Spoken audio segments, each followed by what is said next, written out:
All right, guys, what is going on? Welcome back to the channel. This is Imperial Elixir's Chinese Red Panax Ginseng Extractum from the famous Chiangbai Shan Mountains.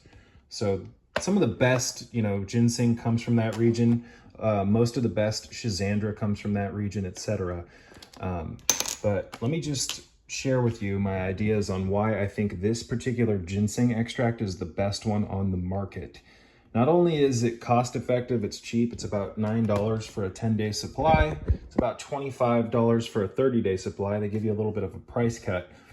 But you guys, this is the best one on the market, at least in my opinion, because there's a minimal amount of alcohol. A lot of these extracts, these vials from other brands, they have just a shit ton of alcohol. And when you taste them, it tastes like you're taking a shot of alcohol. And I'm not a fan of alcohol. This has a very small amount. So this is going to be safe for long term. I take these every day.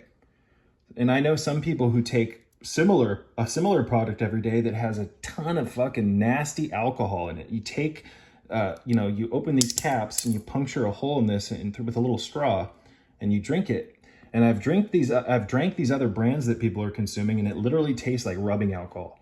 So you really don't want, if you're going to be, again, consuming ginseng extract every day, to be consuming a lot of hard alcohol. It says alcohol free, which is kind of a lie, because there's 0.5% alcohol, but compared to the other brands, the alcohol in this is minimum. So extract of Chinese red ginseng, Panax Ginseng, root, distilled water, and honey. This bottle contains 1,200 milligrams of 6-year-old Chinese red ginseng. Contains less than 0.5% alcohol. So this is also a great ginseng extract, you guys, because it's got the right amount of extract in it. Some of them put far too little, like 300 to 400 milligrams, and some put far too much, like over 2,000 milligrams. 1,200, at least in my opinion, is the sweet spot. So ginseng I've taken every fucking day now for a very long time, well over a year, and this is my favorite herb. It's a root. At least what you're consuming in the form of ginseng is a root. But this, you guys, in my opinion, is even better than Schisandra. And I never really thought I'd say that. But, it goes Cayenne, ginseng, Schisandra for me, and reishi and a few others. But if I had to pick one over the other, between Schisandra and Panax Ginseng, I would probably pick this, you guys. So, this is Asian ginseng, Panax ginseng. There's another form of ginseng called American ginseng that grows heavily in Wisconsin, and that's known as Panax quinquefolia. That has a more yin effect. It's more cooling. It's not as invigorating. I like both, and I don't just consume ginseng extract. I consume whole roots. It's like, ginseng is a huge part of my heart. Let me put it that way. It's a huge part of my journey. It's a lifestyle. There's so much herbal lore on ginseng being a restorative, being an invigorator, being a blood mover. In my opinion, it's just one of the greatest things that you can consume on a daily basis. You just want to make sure you get the right type. Some people, when they consume Panax ginseng, aka Asian ginseng, they get very angry. It can do that. And if that's the case, I would suggest switching from Panax ginseng to Panax quinquefolia, which is American ginseng. Again, this is more yang. Asian ginseng is more assertive. It's more fiery. It's more compared to American ginseng, which is more yin and receptive. It's more cooling. So people who have high blood pressure issues, I'd suggest staying away from this and going to, something like Panax quinquefolia. And that, it depends on whether or not your body needs ginseng. Everybody has different nutritional requirements, you guys, and what works for me may or may not work for you. Some people just aren't compatible with ginseng, and some people are, and I'm one of them. So every morning when I wake up, I take the little straw. Let me show you what we got here. It comes with these straws, right? It also comes with a poker. I don't use the poker.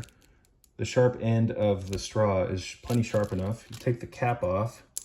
It's got a little rubber membrane there, and you puncture through it and you drink your ginseng. So what I like to do is I'll take this in the morning by itself, and then I'll wash it down with like 5 ounces to 8 ounces of water to increase the surface area. of the extract so it gets, you know, good, it gets absorbed properly. So you get 10 of these in this 10 pack. Usually I'll buy 30 packs, but the store was actually out. So I just got this. And that'll last me 10 days. And then I don't miss a day with ginseng, you guys. I haven't missed a day of consuming ginseng in so long. It's like, there's no point in missing it. Once you get, if you're compatible with ginseng and you start consuming it, you'll experience nothing but benefit, and you'll need it.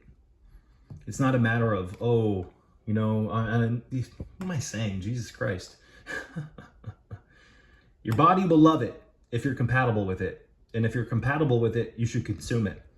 And the benefits of ginseng come from prolonged usage. And there's plenty of literature out there to explain that. Where's that book I had? This is a great book if you're interested in learning more about ginseng. This copy's kind of beat up. There's a ton of great materials out there on ginseng. But guys, this is one of the most revered herbs, aka roots, of all time. You should read about all of the lore of ginseng. Not only is it a restorative, you guys, but it's a very powerful spiritual aid. This is an ally. This is one of my allies. So I just want to keep this as a review and not go off on a huge spiel about ginseng. I consume whole roots, I consume extract, I consume, you know, pickled ginseng. The list goes on and on and on, but I do consume extract also every day. I'll make ginseng soup with whole roots, etc. And this is the best one that I've found so far. If you guys know of a better one, let me know. But I really, really like this particular brand because of the minimal amount of alcohol, and it's just quality. It tastes good. They use some honey in there, which acts as a preservative, and it's got the right milligrams. Too much ginseng can cause issues. You want to find a sweet spot. Some people actually do better on 300 to 400 milligrams. And if that's the case, Prince of Peace makes a great pack of these, a 10 pack. You can get them at Sprouts Farmers Market for, $8. And they have about 400 milligrams. The Prince of Peace brand is really good. They have great certificates of analysis. But again, this is the best one. I give this a 10 out of 10. If you're new to ginseng and you don't know where to start, I would suggest first starting with the Prince of Peace stuff, the 400 milligram stuff, and then slowly work your way up. 1200 milligrams is my sweet spot. Some people need more, some people need less. I find this to be absolutely perfect. Ginseng is an invigorator. It gives you energy. In my opinion, it's much better than caffeine as an energizer because it actually builds your adrenals. It builds you up. It facilitates proper communication of the brain as well. It works on the endocrine system. And unlike caffeine, this will not lead to burnout. This is an accumulative benefit, right? It builds you up over time. It makes you stronger. It makes your body strong, and it makes your mind sharp as well. So, Imperial Elixir Chinese Red Panax Ginseng Extractum from the famous Chiang Mountains. The best, you guys, or at least one of them. This is the one I suggest. Peace be with ya.